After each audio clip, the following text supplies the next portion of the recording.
Hey everyone, welcome back to our channel. இந்த வீடியோவில் நம்ம என்ன பார்க்குறோம்னு பார்த்தீங்கன்னா நம்மளோட 5 feet மான்ஸ்டர் ஃபிஷ் டேங்கை நம்ம செட் பண்ணி முடிச்சாச்சு. இப்போ டேங்க் சைக்கிள் ஆகிட்டுருக்கு. டஸ்ட் பார்ட்டிகல்ஸ்லாம் இருக்கனால அதெல்லாம் செட்டில் ஆகிட்டுருக்கு. ஒரு 1 or 2 days இப்படி தான் ரன் ஆகும்.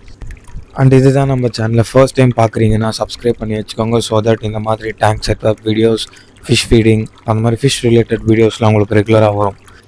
இந்த மான்ஸ்டர் ஃபிஷ் டேங்க்குக்கு நம்ம ராக் டீம் செட்டப் கொடுத்துருக்கோம். ஸோ இந்த நம்ம எப்படி பண்ணோன்னு சொல்லி பார்த்துடலாம், வாங்க வீடியோக்குள்ளே போகலாம். ஸோ நம்ம வந்து பிளாக் சாண்டுன்ற கிராவல்ஸ் வந்து ஆர்டர் போட்டிருந்தோம். என்கிட்ட ஆல்ரெடி அந்த கிராவல்ஸ் இருந்துருந்தது. அது கூடவே நம்ம வந்து இன்னும் கொஞ்சம் எக்ஸ்ட்ராவாக ஆர்டர் போட்டிருந்தோம். நான் டோட்டலாக 50 kg பிளாக் சாண்ட் யூஸ் பண்ணியிருக்கேன் இந்த டேங்க்குக்கு. அது எல்லாமே நான் ஆல்ரெடி பழைய பிளாக் சாண்ட் எல்லாமே நான் வாஷ் பண்ணி வச்சுட்டேன். இதில் வந்து இப்போது வந்து வாஷ் பண்ணணும். பிகாஸ் நீங்கள் ஸ்ட்ரெயிட்டாகவே எடுத்துன்னு போய் போட்டுறக்கூடாது. ஏன்னா இதில் அவ்வளோ டஸ்ட் பார்ட்டிகல்ஸ் அழுக்கழுக்காக இருக்கும். நிறைய கெமிக்கல்ஸும் இருக்க சான்ஸ் இருக்குது. ஸோ தட் இது ஃபிஷ்ஷஸ்க்கு வந்து இன்ஃபெக்ஷன்ஸ் இல்லைனா ஏதாவது டிசீஸ் காஸ் பண்ணும். ஸோ நீங்கள் இதை நல்லா க்ளீன் பண்ணிவிட்டு போடுறது தான் நல்லது. அண்ட் தென் நான் ஓல்டு சொன்னல, அந்த ஓல்டில் பார்த்தீங்கன்னா நிறைய பெனிஃபிஷியல் பாக்டீரியாஸ் டெஃபினட்டாக இருக்கும். ஏன்னா வந்து நான் அந்த ஓல்டு கிராவல்ஸ் எல்லாமே நான் ஆல்ரெடி ஃபிஷ்ஷஸ் வச்சுருந்தது.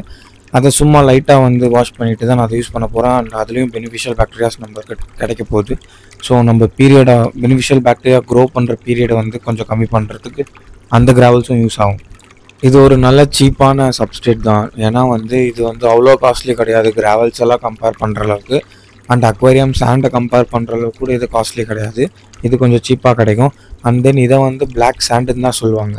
இதை வந்து ராக் கிராவல்ஸ் அந்த மாதிரிலாம் சொல்ல மாட்டாங்க. அண்ட் இது பிளாக் கலர் நல்லாயிருக்கும். நம்ம பெரிய டேங்க்குக்கு இது ரொம்ப நல்லாவே இருக்கும். அண்ட் இப்போ நம்ம க்ளீன் பண்ண ஆரம்பிச்சாச்சு. இப்போ நீங்களே இதில் பார்ப்பீங்க எவ்வளோ அழுக்கு வருது பார்ப்பீங்க. ஏன்னா இது நம்மளுக்கு ஸ்ட்ரெயிட்டாகவே வருது. இது வந்து நம்ம க்ளீன் பண்ண அழுக்கு வந்துகிட்டே இருக்கும். ஸோ 1 or 2 or 3 ஏன் நீங்கள் 3 வாஷ் கூட போகலாம். இந்த மாதிரி 3 வாஷ் போயிட்டு அதை அலசி அந்த தண்ணி ஊற்றிட்டு அதுக்கப்புறமா இந்த சாண்டை வந்து நம்ம யூஸ் பண்ணலாம் நம்ம டேங்க்குக்கு. எவ்வளோ டர்ட் வெளியில் வருது பார்த்தீங்களா. ஸோ தான் இத்தனை வாஷ் நம்ம இதை பண்ண வேண்டியதாக இருக்குது. அண்ட் இதை வந்து நம்ம இதுக்கு மட்டும் இல்லை, ஹோலாக நம்ம வாங்கின எல்லாத்துக்குமே பண்ணணும். வாங்கிட்டு இதை நம்ம தண்ணி ஊற்றிட்டு அதுக்கப்புறமா நம்ம டேங்க்கில் ஆட் பண்ணணும். இந்த தண்ணியோடையும் ஆட் பண்ணக்கூடாது. இந்த கிராவல்ஸை நம்ம இப்போ டேங்க்கில் ஆட் பண்ணால் நம்மளுக்கு டேங்க்கும் டஸ்ட்டாக தான் இருக்கும். ஸோ அது வேறு வழி கிடையாது. நம்ம வந்து கிராவல்ஸ் ஆட் பண்ணிவிட்டு தண்ணி பொறுமையாக விட்டால் கூட எப்படியோ ஒன்று டஸ்ட்டு தெரிய தான் போகுது. அது நம்ம 2-3 days கண்டிப்பாக வெயிட் பண்ணால் தான் அந்த டஸ்ட்டெல்லாம் வந்து செட்டில் ஆகிட்டு நம்ம டேங்க்கு பார்க்க கிறிஸ்டல் கிளியராக இருக்கும். ஸோ அண்டர் 2-3 days நம்ம வெயிட் பண்ணி தான் ஆகணும். இப்போ நம்ம கிராவல்ஸை வந்து டேங்க்கில் விட போகிறோம். ஆக்சுவலாக வந்து நீங்கள் வந்து வாட்டரு சுத்தமாக இல்லாமல் நீங்கள் இதை விடும்போது கிளாஸ் பிரேக்காக வாய்ப்பு இருக்குது. ஆனால் இது வந்து கிராவல்ஸ் கிடையாது. ஸோ தட் நீங்கள் வந்து பொறுமையாக அப்படியே கூட விட்டுடலாம். ஏன்னா இது ஒன்றா எடுத்து போட்டுன்னு போல மொத்தமாக கொட்ட போகிறதுனால நான் கொஞ்சம் தண்ணி இருக்குல்ல, அந்த தண்ணி வச்சுட்டு ட்ரைன் பண்ணாமல் தண்ணி வச்சுட்டு அதில் கொட்டுறேன். பிகாஸ் இந்த ஃபோர்ஸ் வந்து கம்மியாகும் கிராவல்ஸ் போய் டேங்க்கில் அடிக்கிறது. அண்ட் தென் இந்த மாதிரி நம்ம ஃபுல் டேங்க்குக்கும் 50 kg இந்த பிளாக் சாண்டை போட்டு கவர் பண்ண போகிறோம். எனக்கு ஆக்சுவலாக இதுவே பத்தாது. இதுவே வந்து 1.5 inches தான் டேங்கை கவர் பண்ணுது சப்ஸ்ட்ரேட்டாக. நீங்கள் வந்து உங்களுக்கு உங்கள் டேங்க் சைஸுக்கு ஏற்ற மாதிரி அண்ட் உங்கள் என்ன தீம் செட் பண்ண போகிறீங்களோ அதுக்கேற்ற மாதிரி நீங்கள் 1.5 inchesலேருந்து 3 inches வரைக்கும் கொடுக்கலாம். இப்போ நான் வந்து ராக் டீம் செட்டப் பண்ண போகிறேன். ஆனால் ரொம்ப பெரிய ராக் கிடையாது, குட்டி தான். அதுவும் அவ்வளோ வெயிட் கிடையாது. அதனால் 1.5 inchesக்கு சப்ஸ்ட்ரேட் நான் கொடுத்துருக்கேன். நீங்கள் பெரிய ராக்ஸ் வச்சு நல்லா பெரிய ராக் டீம் அந்த மாதிரி செட் பண்ணுறீங்கன்னா 3 inches நீங்கள் போனால் தான் உங்களோட கிளாஸுக்கு எந்த பாதிப்பும் வராமல் இருக்கும் அண்ட் பார்க்க நல்லாவும் இருக்கும். ஸோ உங்களோட தீம் செட்டப்புக்கு ஏற்ற மாதிரி நீங்கள் வந்து சப்ஸ்ட்ரேட்டை டிசைட் பண்ணி அதுக்கேற்ற மாதிரி வைங்க. அண்ட் ராக் டீம்னாவே நீங்கள் சாஃப்டான சப்ஸ்ட்ரேட் தான் கீழே வைக்கணும். இந்த மாதிரி சாண்ட் ஐட்டம்ஸ் மாதிரி நீங்கள் கிராவல்ஸ் வச்சுட்டு அதுக்கு மேலே பெரிய ராக் வைக்கக்கூடாது. ஏன்னா டேங்க் கண்டிப்பாக ஸ்க்ராச்சஸும் கிராக்கும் விட சான்ஸ் ரொம்ப நிறையா இருக்குது. அது பண்ணாதீங்க. நான் இப்போ 2 டப்பு கொட்டிட்டேன். இப்போ லாஸ்ட்டாக இன்னொரு டப் இருக்குது. அதை வந்து கொட்டிட்டு நம்ம சமப்படுத்தணும் இந்த பிளாக் சாண்டை ஃபுல்லாமே. அண்ட் தென் நம்ம ராக்ஸ் கலெக்ட் பண்ணி அதை வாஷ் பண்ணி அதை எல்லாத்தையும் ஆட் பண்ணணும். நான் கடையில் போய் வாங்கலை ராக்ஸ்லாம். நம்ம வந்து சர்ச் பண்ணி கீழே நம்மளுக்கு எது பார்க்க நல்லாயிருக்கோ அதை எடுத்துன்னு வந்து வச்சாச்சு. இப்போ வந்து நம்ம 50 kg கொட்டியாச்சு உள்ள. இப்போ இது எல்லாத்தையுமே நம்ம ஃபுல்லாக சமப்படுத்தி விடணும். அண்ட் நீங்கள் ராக்ஸ் வைக்க போகிற பிளேஸில் மட்டும் உங்கள் சப்ஸ்ட்ரேட் என்ன பண்ணணுன்னா கொஞ்சம் எக்ஸ்ட்ராவாக வச்சுக்கோங்க. ஸோ தட் அது சீக்கிரமாக போய் கிளாஸில் மோதிராது. நீங்கள் அந்த சென்டர் பார்ட்டில் மட்டும் கொஞ்சம் குவிச்சு வச்சுருங்க முன்னாடியே. இப்போ நம்ம ராக் தீம் செட்டப் கொடுக்க போகிறோம். அதனால் நான் வெளியில் போய் ராக்ஸ் எது வந்து மவுண்டன் தீம் மாதிரி நம்மளுக்கு கிடைக்கிது அண்ட் எது பார்க்க டெக்ஸ்சர் நல்லா இருக்குன்ற மாதிரி பார்த்து செலக்டடாக சிலதை மட்டும் எடுத்துகிட்டு வந்திருக்கேன். ரொம்ப வெயிட்டாக இருக்கிறதும் எடுத்துகிட்டு வரல. இப்போ இது எல்லாத்தையும் எடுத்துகிட்டு வந்து நம்ம தண்ணியில் போட்டு அது எல்லாத்துலேயும் இருக்க டஸ்ட்டெல்லாம் எடுக்கணும். மண்ணெல்லாம் ஒட்டிகிட்டு இருக்கோம்ல, ஸோ அது எல்லாத்தையுமே பொறுமையாக உட்காந்து வாஷ் பண்ணி நல்லா ஸ்க்ரப் பண்ணி அண்ட் தென் சில பீசஸ் கூட இருக்கலாம் ராக்குக்கு, அந்த மாதிரிலாம் இல்லாமல் அதெல்லாம் தூள் தூளாக இருக்கிறதெல்லாம் உடச்சி எடுத்துகிட்டு நம்மளுக்கு என்ன வேணுமோ எந்த மாதிரி வேணுமோ அந்த மாதிரி மட்டும் செலக்ட் பண்ணி வாஷ் பண்ணி எடுத்துன்னு வந்துட்டோம். நம்ம பிளாக் கலராகவே போகல, ஏன்னா சாண்டு பிளாக்காக இருக்கனால கான்ட்ராஸ்ட்டாக போகணும்னு சொல்லி வேறு கலர் கொஞ்சம் ரெடிஷாக போயிருக்கும். ஸோ இதை நம்ம வாங்க செட் பண்ணிடலாம் எப்படி இருக்குன்னு சொல்லி நான் உங்களுக்கு ஃபைனலாக காட்டுறேன். இப்போ நம்ம என்ன பண்ண போகிறோம்னா நம்மளோட ராக்கை வந்து செட் பண்ண போகிறோம். இது ரொம்ப ரொம்ப நீங்கள் கேர்ஃபுல்லாக பண்ணணும். பிகாஸ் நீங்கள் சடனாக ட்ராப் பண்ணிட்டீங்கன்னா கிளாஸ் உடைய சான்ஸ் இருக்குது.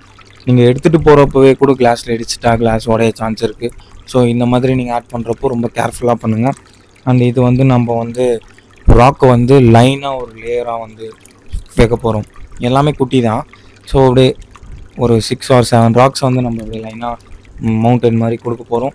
பட் இது குட்டி ஃபிஷஸ்க்கு மவுண்டன் மாதிரி இருக்கும். ஆனால் நம்ம டேங்க் சைஸுக்கும் இந்த ராக்குக்கும் சம்மந்தம் இருக்காது. பட் ஓகே, எதுவுமே இல்லாததுக்கு ஏதாவது ஒன்று இருக்கலாமே சொல்லி நான் இதை வந்து கொடுத்துருக்கேன். நீங்கள் கொடுக்குற மாதிரி இருந்தால் கொஞ்சம் நல்லா பெருசாக நல்லா எலிவேட் பண்ணுற காட்டுற மாதிரி கொடுங்க. அப்போ தான் இன்னும் ரொம்ப நல்லா லுக்காக சூப்பராக இருக்கும். அண்ட் இப்போ நம்ம வந்து பொறுமையாக எந்த மாதிரி வேணுமோ அதுக்கேற்ற மாதிரி நம்ம வச்சு நீங்கள் இந்த அரேஞ்ச்மெண்ட் தான் கொடுக்கணும்னு கிடையாது. நானே வச்சு பார்த்து எந்த மாதிரி வைக்கலாம்னு சொல்லி நான் பார்த்து அதுக்கப்புறம் தான் பண்ணியிருக்கேன். நான் இன்னும் கொஞ்சம் கூட ஹைடிங் ஸ்பேஸ் ஆட் பண்ணலாம், இல்லை பண்ணாமலேயும் போகலாம். பட் நீங்கள் இந்த மாதிரி கொடுக்கலாம். பிகாஸ் சிச்சிலிட்லாம் நீங்கள் வைக்கும்போது ஹைடிங் ஸ்பேஸ் கொடுத்தா தான் ரொம்ப நல்லாயிருக்கும். என்கிட்ட இதில் ஒரு பேரட் விடலான்னு சொல்லி ஒரு ஐடியா இருக்குது. நம்ம பார்ப்போம் என்ன சண்டை போடாமல் இருக்கான்னு சொல்லி. ஏன்னா இதில் நம்மளோட அரவானா ஆஸ்கார் பேரட்டை தான் விட்டு ட்ரை பண்ண போகிறோம். எல்லாமே தனித்தனியாக வளர்த்துருக்கேன். இப்போ அதெல்லாமே ஒன்றா எடுத்துகிட்டு வர போகிறேன். சண்டை போடாமல் இருந்தால் சரி பார்க்கலாம். இப்போ தண்ணி விட ஆரம்பித்தாச்சு. நம்ம ராக்கும் ஃபிக்ஸ் பண்ணியாச்சு. நீங்கள் எவ்வளோக்கு எவ்வளோ ஹைடிங் ஸ்பேஸ் கொடுக்குறீங்களோ அவ்வளோக்கு அவ்வளோ இந்த மாதிரி பேரட்டு அந்த மாதிரி சிச்சிலிட் வெரைட்டிஸ்லாம் நல்லா ஒளிஞ்சிக்கும். அண்ட் அது வந்து சண்டை கம்மி பண்ணும். ஸோ சண்டை போடாதுன்னு நினைக்கிறோம். பார்க்கலாம். நம்ம டேங்க்குக்கு தண்ணி ஊற்றி முடிச்சாச்சு. இப்போ நம்ம ஃபில்ட்ரேஷனை ரன் பண்ண வேண்டியது தான் பாக்கி.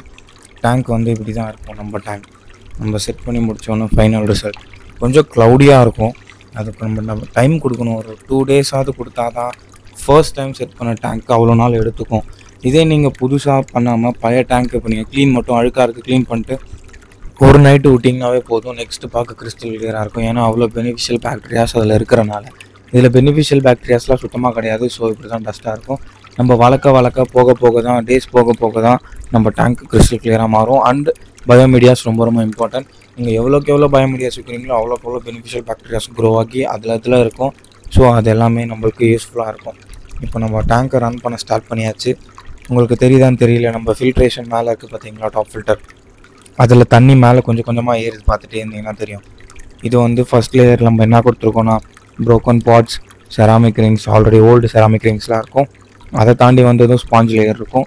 அதை தாண்டி வந்ததும் இன்னொரு செராமிக் ரிங்ஸ் ஒரு பையில் போட்டு வச்சுருக்கேன். அண்ட் தென் ஆக்டிவேட்டட் கார்பன் இருக்குது. அதுவும் ஃபில்டர் ஆகி வந்தீங்கன்னா திருப்பி இன்னொரு ஸ்பாஞ்ச் லேயர் இருக்கும், ஒரு 3 ஸ்பாஞ்ச் லேயர். அதை தாண்டி வந்தால் திருப்பி ஒரு செராமிக் ரிங்ஸ் ஒரு 4 பேக்கெட் இருக்கும். ஸோ இது எல்லாத்தையும் தாண்டி வந்து அதுக்கப்புறமா அவுட்லெட் மூலமாக வந்து கீழ் வழியாக வந்துடும். இப்போ பார்த்தீங்கன்னா தண்ணி வந்து வெளியே நம்ம டேங்க்குக்கு திருப்பி அவுட்லெட் மூலமாக வர ஆரம்பிச்சிருச்சு. ஸோ இதுதான் நம்மளோட ஃபில்ட்ரேஷனும். இது வந்து டேங்க்கில் தண்ணியை கொஞ்சம் ஃபோர்ஸாக தள்ளவும் செய்யுது. ஸோ தட் டேங்க்கில் வாட்டர் சர்க்குலேஷனும் இருக்கும். பட் இந்த சர்க்குலேஷன் பத்தாது. ஸோ நம்ம ஒரு நல்ல வேவ் மேக்கராக இதுக்கு வாங்கி போடணும். அப்போ தான் நல்லாயிருக்கும். உங்களுக்கு ஏதாவது நல்ல வேவ் மேக்கர் எக்ஸ்பீரியன்ஸ் இருக்குது, யூஸ் பண்ண எக்ஸ்பீரியன்ஸ் இருந்தால் கமெண்ட் பண்ணுங்கள். ஸோ தட் எனக்கு அது யூஸ்ஃபுல்லாக இருக்கும். அண்ட் தென் இப்போ நம்ம டேங்க் ரெடி. நம்ம ஃபில்ட்ரேஷன் ரன் பண்ண ஸ்டார்ட் பண்ணியாச்சு. சப்ஸ்டேட் போட்டாச்சு, ராக் தீமும் வச்சாச்சு. டேங்க் பார்க்க செமையாக இருக்குது. இதுக்கு லைட்டு நம்ம என்ன யூஸ் பண்ண போகிறோம்னு பார்த்தீங்கன்னா ஒரு எல்இடி லைட், நம்ம டியூப் லைட் சொல்லுவோம்ல, அந்த லைட் தான் யூஸ் பண்ண போகிறோம். டேங்க்குக்கு மேலே வந்து நம்ம அப்படியே வைக்க போகிறோம். ஏன்னா டிரான்ஸ்பரண்ட்டாக இருக்கனால உள்ளே அந்த லைட் பெனிட்ரேட் ஆகும். டேங்க்குக்கும் ஒன்றாகாது, லைட்டுக்கும் ஒன்றாகாது, தண்ணி பட்டு லைட்டும் கெட்டு போகாது. ஸோ தட் இதுதான் நம்மளோட பிளான். இப்போ பார்த்தீங்கன்னா இது நம்ம செட் பண்ணி ஒரு 1 hourக்கு அப்புறம் எடுத்த கிளிப்பு. லைட்டும் மேலே ஃபிக்ஸ் பண்ணியாச்சு. லைட்டும் உள்ளே வருது பார்த்தீங்கன்னா தெரியும். நம்ம ராக் தீம் பார்த்தீங்கன்னா தெரியும். ஒரு மவுண்டன்ஸ் அப்படியே மேலே ஹைட்லேருந்து அப்படியே ஹைட்டு கம்மியாகிட்டு வர மாதிரி. அண்டு ஃபுல் பிளாக்காக இல்லாமல் பிளாக்குக்கு கொஞ்சம் கான்ட்ராஸ்டான கலர் டார்க் கலர் மாதிரி. அண்ட் டேங்க்குக்கு நான் பேக்ரவுண்ட் ஆட் பண்ணலை, ஏன்னா ஆல்ரெடி பின்னாடி பிளாங்காக தான் இருக்குதுன்னு சொல்லி விட்டுட்டேன். வேணுன்னா நம்ம அப்புறம் ஆட் பண்ணிக்கலாம்.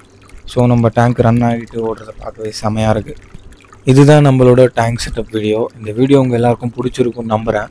ஸோ நெக்ஸ்ட் வீடியோவில் நம்ம ஃபிஷஸை கண்டிப்பாக ஆட் பண்ணி நான் அது உங்களுக்கு அப்டேட் பண்ணுறேன். எப்படி நம்ம பிடிக்கிறோம், என்னென்ன ஃபிஷஸை விட போகிறோம், அது சண்டை போடுதா இல்லையான்னு அப்டேட் தரேன்.